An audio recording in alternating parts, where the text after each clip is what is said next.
I'm Jason King, and along with John Groeneweg and Zach Bjorker, we wrote the movie, directed it, and then I also played Darius and Lobo. My name is Darius Lupus, younger brother to Lobo Lupus, whom you knew.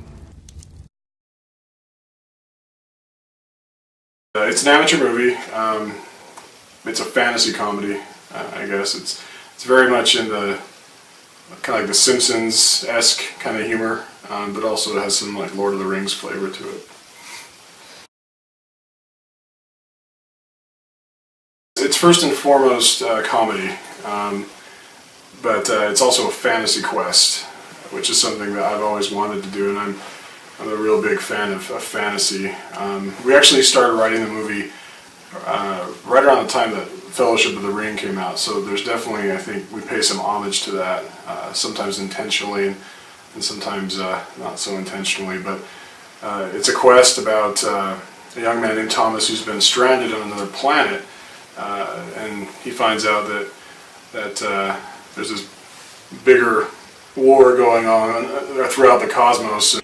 A drain will change the past so that the Guardians never even existed. All peoples in every time frame and all worlds will bow to him.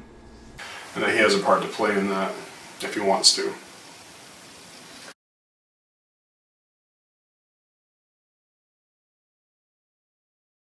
I think the thing that stood out to me the most was probably whenever we would film something, and then, well, I like every phase of the process, but it was neat to see it start as an idea, get written, and then get shot, and then I think the best part of it was seeing it all come together. I just would get giddy when I saw the scenes put together and what Bryce Wilson was able to do with the crap that we gave him. No, I'm just kidding. It's not crap. Some of it was. I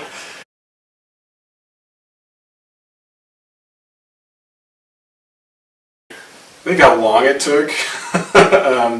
We all had full-time jobs and families, and we started making the film when we were all single. And over the course of the process, we got married, started having kids, and things like that. And so when we had a whole bunch of time, and then toward the end, time was more of a premium, and it made it difficult. It made the movie take longer. The scene that makes me laugh the hardest is the Green Dude bridge fight scene.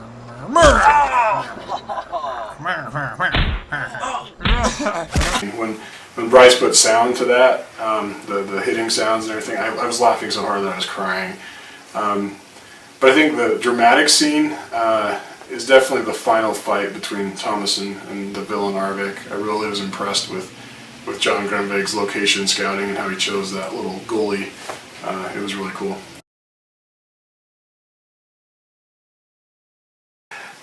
I think my favorite character, I'm going to have to split this into two. My favorite comedy character is definitely the Druid. He's not, sometimes you have a lovable con man, you know, he's not even lovable, he's just a jerk. And just some of the stuff that he pulls, I mean, they're on this big important quest to save the universe, and he's still petty enough to wait in the bushes and pull a branch bag to pick on someone who can't defend themselves. So I love the Druid. I think dramatically wise, it's got to be Thomas. Obviously, he's the main character, but I think Chris Stamen did a really good job of portraying the conflicted, you know, this isn't my war, you know, I want to just do what I want to do kind of character, but who ultimately does the right thing because he's a good person. Give it to me.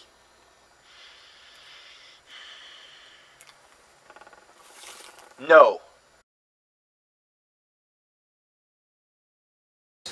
Well, I think Thomas Destiny is really special. I know my opinion's biased, but if you look at other amateur films, Thomas Destiny has the spirit of a professional movie.